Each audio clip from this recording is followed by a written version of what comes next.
Miseria va a parir un hijo. Ella es la novia de Walter, hermano de Cometierra. Así es como llaman a Ailén, una adolescente capaz de visionar a personas muertas o desaparecidas cuando come la tierra sobre la que han pisado. Una verdad que las familias de las víctimas necesitan conocer. Miseria, publicada con Editorial Alfaguara. Dolores Reyes, bienvenido al micrófono de Rosa Pasapágina. Un gusto para mí estar con vos conversando sobre Miseria. Pues un placer. Te decía hace un momentito que no he leído Cometierra, pero leyendo Miseria incitas a leerse y sobre todo a reflexionar muchísimo. Bueno, gracias. Sí, Cometierra es de alguna forma mi primera bebé y la primera novela mía que llevó a España y que fue recibida acá muy muy bien, así que estoy muy contenta de volver, ¿no? Rescatas a Cometierra, como decíamos, que es víctima de su propio tormento, que intenta salir cambiando precisamente de ese lugar en el que pisa la tierra y va a la ciudad. Pero la ciudad, cuentas que esas paredes la asfixian y hay como una especie de moho, un poco en plan metáfora, ¿no? Sí, esa parte es muy poética y muy en plan metáfora, ¿no? Se siente asfixiada porque viene de un territorio más abierto, más libre, más ligado a la tierra, que es su elemento, ¿no? El elemento que le muestra lo que la mayoría de la gente quiere olvidarse. Los cuerpos que faltan, las chicas secuestradas, bueno, los desaparecidos, lo que está oculto. Y ahora está en un nuevo lugar, ¿no? Porque esa violencia hacia el final de la primera novela se les viene encima. Entonces en Miseria están por primera vez ellos tres, Cometierra, el Walter y Miseria, tratando de formar un hogar nuevo, ¿no? De cero. Walter cuida de Cometierra y sufre la presión de un padre que le exige demasiado. El Walter y el padre es todo un tema, ¿no? Ahí hay una cuestión de violencias. La primera de las visiones que tuvo Cometierra en su vida fue cuando era una niña muy pequeña, ¿no? Y cuando acababan de enterrar a su mamá en el cementerio. Ella no quería que la enterraran ahí y para guardarse algo de esa mamá dentro del cuerpo y que no se la saquen, Cometierra de su tumba, cierra los ojos y puede ver justamente cuando el padre la está golpeando hasta que cae muerta. Entonces ya la relación con ese padre, imagínate lo conflictiva que es, ¿no? Yo pensaba mucho en las víctimas de feminicidio, sus hijos, bueno, qué era lo que quedaba después. Y ahí de esa indagación, ¿no? Sale toda esa cuestión de la ficción con el tema del padre, que es un personaje muy oscuro y que siempre los está rondando de alguna manera. Siempre está la figura del padre, como dices, oscura. Es una sensación de ahogo, de angustia, sí, de asfixia de y de una suerte de nube negra, ¿no? Que los está acompañando, pese a que ellos son muy luminosos, ¿no? No se violentan, se acompañan, se cuidan, incluso cuando no están de acuerdo se respetan unos a otros. Cometierra y Miseria, Miseria y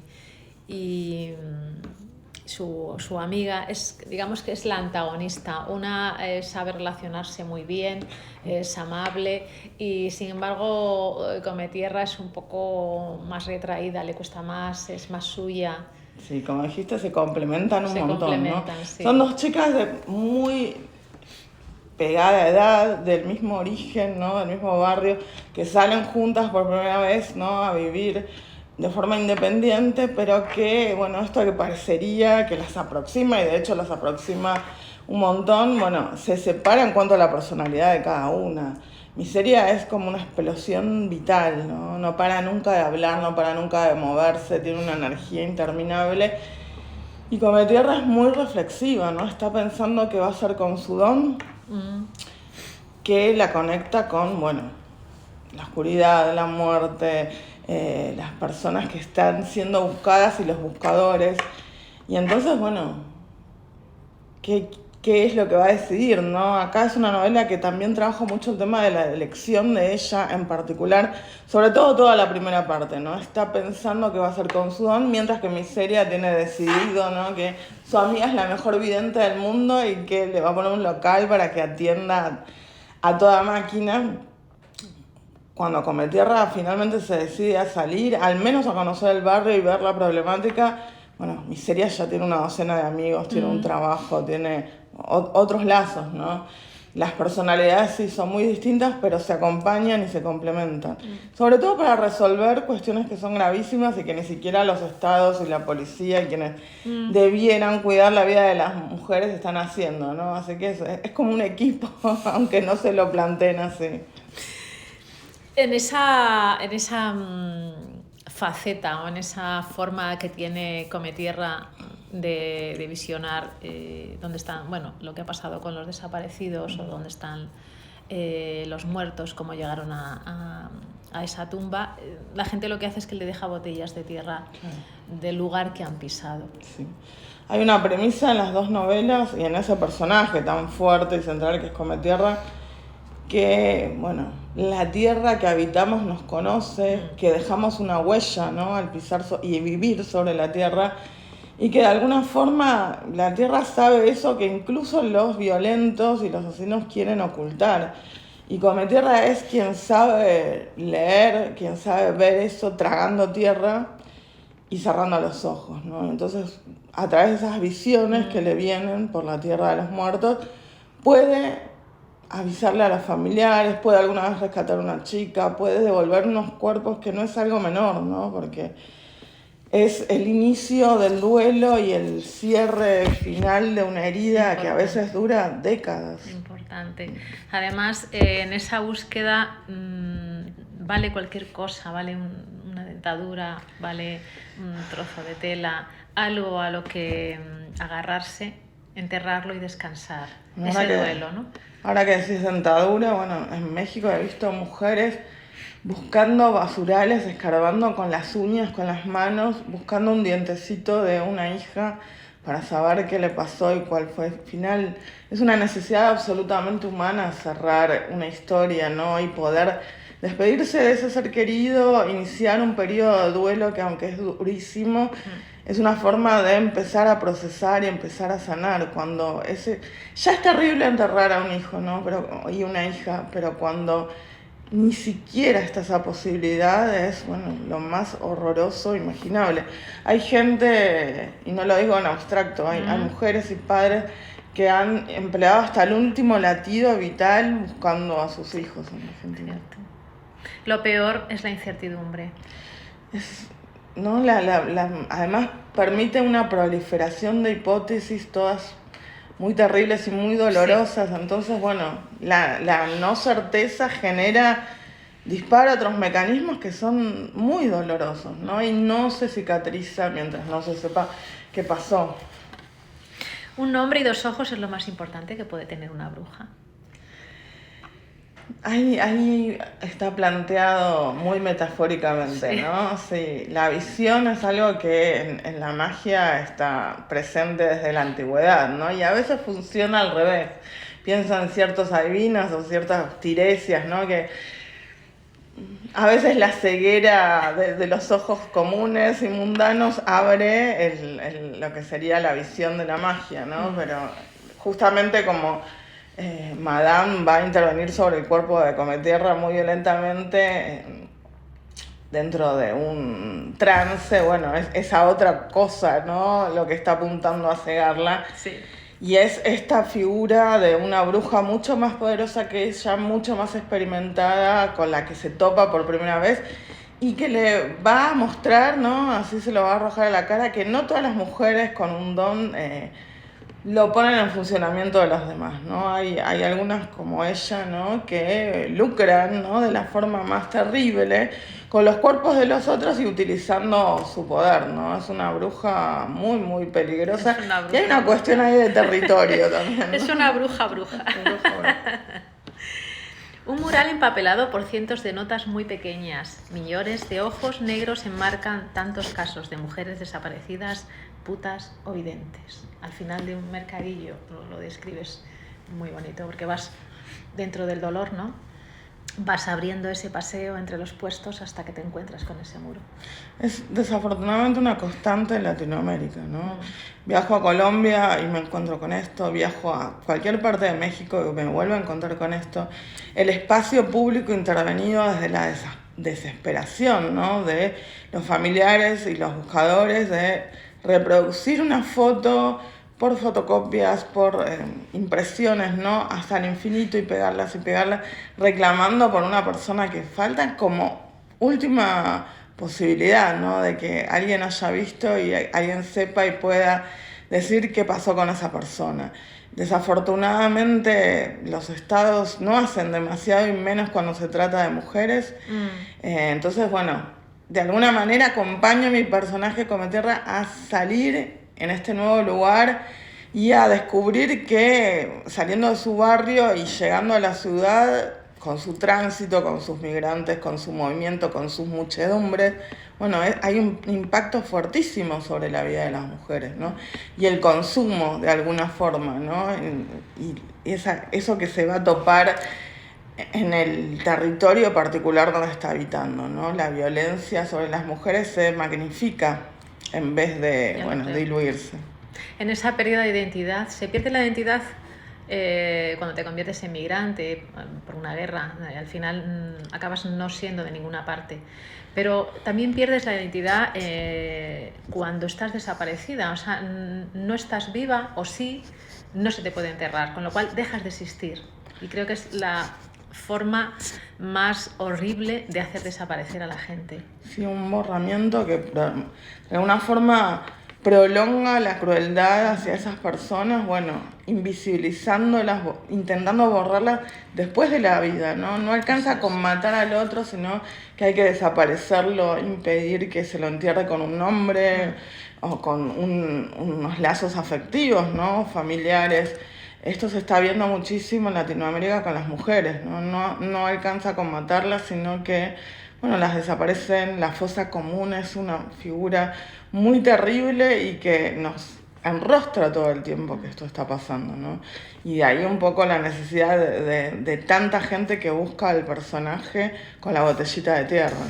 Está pasando en pleno siglo XXI, Dolores. Sí, está pasando y es como una catarata abierta, ¿no? Me pasó que cuando salió Cometierra, muchísima gente me buscaba desesperada, pensando que la vidente existía en realidad y que yo la conocía y que tenía el contacto, y era súplicas, ¿no? Y atrás de cada una de esas personas hay una historia de una hermana de la cual no sabían nada hace 20 años y que su búsqueda había terminado hace un montón, ¿no? Ya los estados habían cerrado, si es que alguna vez investigaron realmente. Y esto es una constante brutal. Entonces, bueno, quienes buscan eran figuras que me interesaban muchísimo en esta segunda parte, ¿no? En esta novela, que es Miseria.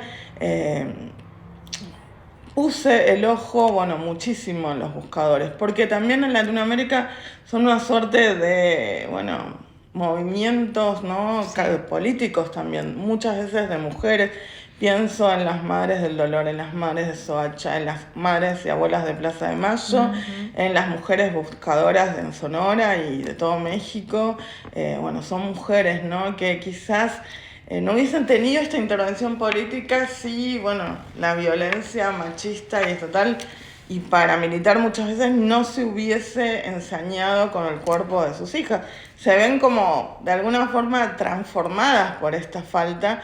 Intervienen políticamente juntas, ¿no? Yo nací en el 78, que fue durante la dictadura de Videla en Argentina, ¿no? Con 30.000 desaparecidos, desaparecidas, robo de bebés, bueno, encima a las madres que parían, ¿no? Siempre se las desaparecía, era una constante. Y entonces crecí viendo organizaciones de mujeres buscar a sus hijas en la tierra, no como una metáfora literaria, como puede leerse Miseria, ¿no? Sino como una materialidad absoluta. Un horror. Un horror. Hasta el día de hoy no hay equipos forenses tratando de, primero, encontrar esos cuerpos, ¿no? Y después, bueno, identificarlos y poder darles a los buscadores que las buscan hace 40 años y más, bueno, una respuesta. Ya lo creo. Los huesos que no vemos nunca son los que permanecen. Pensaba mucho en eso, ¿no? En la tierra recibiendo esos cuerpos, como si fuese una suerte de útero caliente y una tumba inevitable incluso por los asesinos. Pero bueno, pasa el tiempo y nos degradamos y bueno, de alguna forma también esos cuerpos pasan a formar parte de la tierra, ¿no? Pero quedan esos huesos. Amistad también desde la propia soledad, un intercambio, como es en el caso de Tina, y la necesidad de saber el paradero de otra persona. Siempre hay una amistad incondicional, siempre hay un intercambio. Bueno, la Tina es un personaje que me gusta muchísimo, ¿no? Porque también es hermosa, vital, una mujer que tiene las manos ya arrugadas porque empezó a trabajar ni bien se puso de pie, ¿no? Y sin embargo tiene una vitalidad muy, muy linda, muy pegada a Miseria, ¿no? Es muy amiga de Miseria, pero también es contradictorio, ¿no? Es un personaje muy rico que trae una sabiduría ancestral y que a la vez, bueno, no puede ver lo que está pasando con su hijo en su propia casa, ¿no? Sí. Parece que está ahí y no lo ve y lo reta y lo reta y lo reta. Y Miseria Cometierra, por momentos hasta se ríen, ¿no? De la ceguera de la Tina, bueno, hasta que todo se le viene en la cara, ¿no? Ya lo creo. Ella se olvida del sabor de la tierra y del dolor del estómago, de la soledad que ahora habita a través de Lucas y una perra callejera, muy importante también. La perrita es también un amor. Sí, ¿no?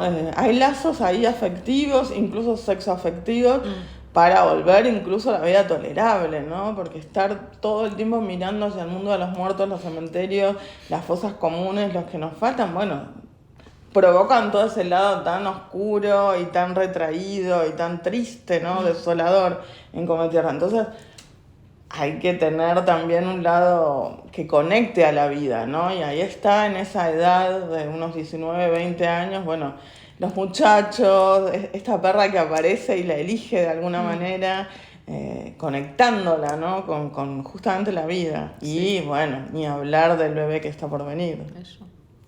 Ana, la seño Ana, una de sus primeras visiones siendo pequeña. Es la segunda mujer que encuentra y la primera que es absolutamente público, ¿no? Cuando ella dibuja, porque era muy chiquitita, dónde está la señora Ana, bueno, la policía la va a buscar y encuentra el cuerpo tal cual lo había dibujado Cometierra, ¿no? Entonces, ahí trasciende el barrio, que es una vidente realmente eficaz. Pero la señora Ana de alguna forma no se va nunca, ¿no? Siempre la persigue y está y se aparece todo el tiempo en sueños. Es un personaje onírico que vive en sueños y que incluso cuando ella a veces está muy cansada, muy triste, y quiere descansar, bueno, la señora Ana le sacude ahí en la almohada, ¿no? Se aparece. También a veces la cuida, ¿no? Le advierte porque obviamente tiene una visión mucho más grande que ella.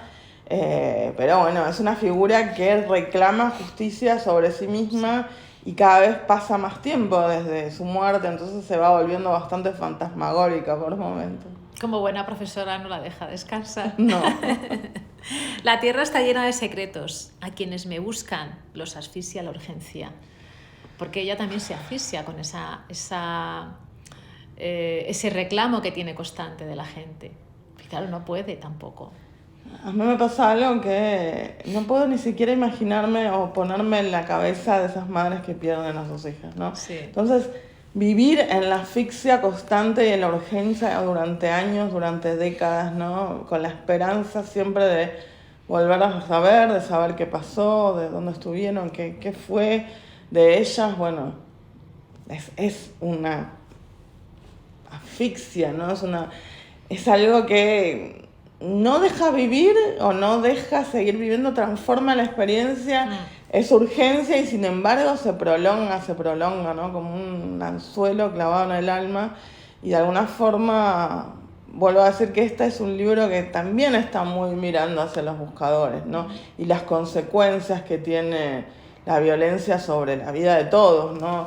Por supuesto que impacta sobre la vida de las mujeres y las destruye y las trata de borrar, pero tiene un impacto muchísimo más grande, ¿no? Hijos, padres, hermanas, abuelas, tías, o sea, todos quedan transformados por esa Todos quedan violencia. afectados, claro que sí. Tienes 7 hijos. Sí. Y eres profesora. Sí, también. Decides escribir, ficcionar la realidad a través de una novela, una historia, quizás sea la forma más notoria o la mejor forma de llamar la atención, de concienciar a la gente. A mí la ficción, no puedo dejar de retrotraerme a tragedias como Antígona, ¿no? Donde se planteaba también la necesidad de enterrar y despedir a los muertos, ¿no? De la misma manera, ¿no? 2 hermanos ahí y un cuerpo insepulto. Que es de alguna forma desde la antigüedad, ¿no? El peor castigo y incluso llevado a cabo por los estados, ¿no? En Latinoamérica eso lo sabemos perfectamente porque hemos padecido, ¿no? Ese terrorismo de estado desatado, y de ahí la figura tan fuerte de los desaparecidos. Pero después con las democracias vemos que matan una mujer por día en Argentina, 14 por día en México, Colombia es terrible, Guatemala, entonces es una constante en toda Latinoamérica. ¿Y por qué la ficción, no? Parada en la mirada de 2 chicas, 2 voces, que son las protagonistas de Miseria, no van a dar cuenta de eso. Por supuesto. ¿Tus hijos? Sí. ¿Qué dicen de todo esto? No, en una sociedad en la que, como dices, la mujer es el objetivo de... Sí. Bueno, es que en Latinoamérica todos estamos pensando, llegaste, ¿dónde estás? Todo el tiempo estamos, ¿no? Hay un grupo de WhatsApp que crearon ellos, que es muy simpático, le pusieron bendiciones reyes, y siempre está, bueno, Ariana llegó, tal cosa, es terrible, ¿no? Porque, bueno, hay una frase que es consigna, que es la policía no me cuidan mis amigas, y lo hacemos extensivo a todas las, bueno, familias, hermanas, hermanos, figuras de cuidado, porque realmente ahí lo que se percibe es una desidia de los estados en cuidar la vida de sus ciudadanas, que es muy marcada. Incluso las sentencias judiciales, ¿no? Son absolutamente aberrantes por momentos. No se hace nada, es una sensación de impotencia tremenda. Sí, no, la verdad que por momentos pareciera que van a implementar algo, pero no termina siendo muy poquito, ¿no? Como una curita para frenar una tirita para frenar una hemorragia, ¿no? De sangre, que es, bueno, la sangre de las mujeres en Latinoamérica, ¿no? De nuevo absorbida por la tierra. Esto pasa todo el tiempo, ¿no? Si uno se pone a ver las cifras, asustan, pero a veces yo pensaba también o percibía que las cifras, la estadística, termina siendo un número frío y que nos acostumbramos a eso, ¿no? Y que la ficción tiene la posibilidad de, bueno, atrapar a un lector, hacerlo transitar un libro como Miseria, que es una experiencia simbólica muy fuerte, ¿no? Emocional, estética, literaria.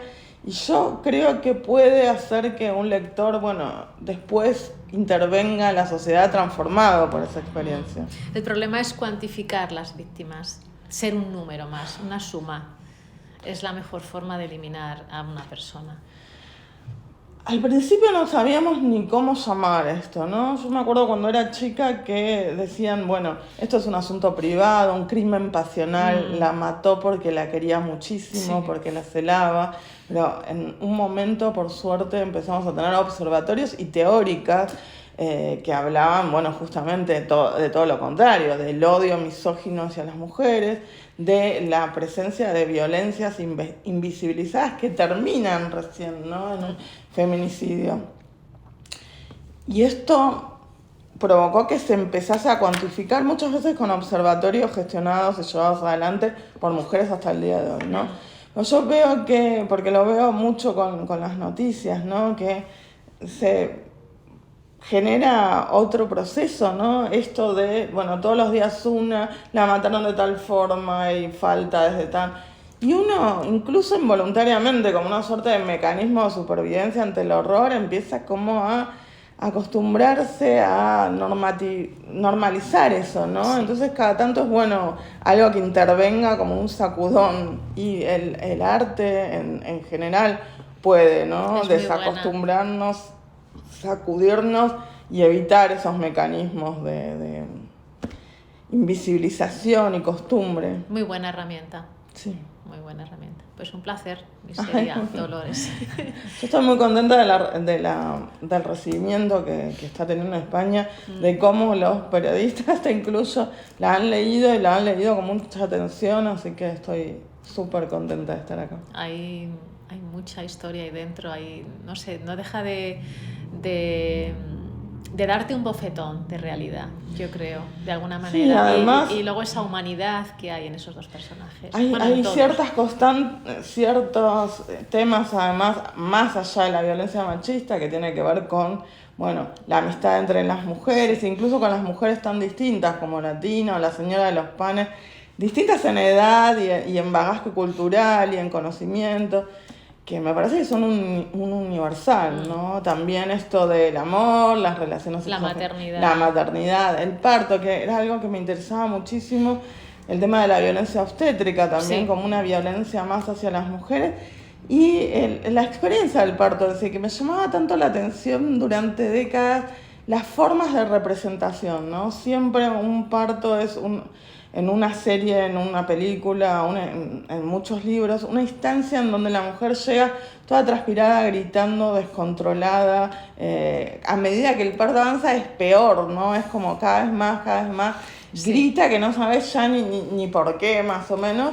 Y de repente todo se llena de sangre y aparece al ratito alguien con un bebé rozagante de 2 meses envuelto en una sábana. Me parece una forma de representación tan burda para un momento central en la vida de muchísimas mujeres que me sorprendía que no hubiese cierta disputa por esa representación, ¿no? Entonces tenía ganas de narrar desde esa perspectiva. Tanto Cometierra como Miseria son novelas de narradoras paradas en lugares muy particulares, ¿no? Y de una primera persona muy próxima.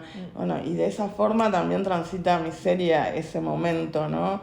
Y bueno, ese me parece que es uno de los momentos más emocionantes del libro, que me han dicho, pero cantidad de amigas, incluso mis amigas totalmente anti niños, anti bebés y claras que jamás van a maternar, que se emocionaron muchísimo. Es verdad. Yo creo que es uno de los momentos más emotivos del libro. A mí me gusta, ¿no? Porque los libros y la literatura sí me convocan como algo, por supuesto, intelectual, pero no me alcanza con eso. A mí me gustan los libros que, además de maravillarme, ¿no?, por los recursos del escritor o la escritora, me emocionan, me conmueven, y eso busco hacer también. Pues lo has conseguido, ya lo creo que sí. Bueno, un gusto. Lo mismo digo, un placer. Gracias.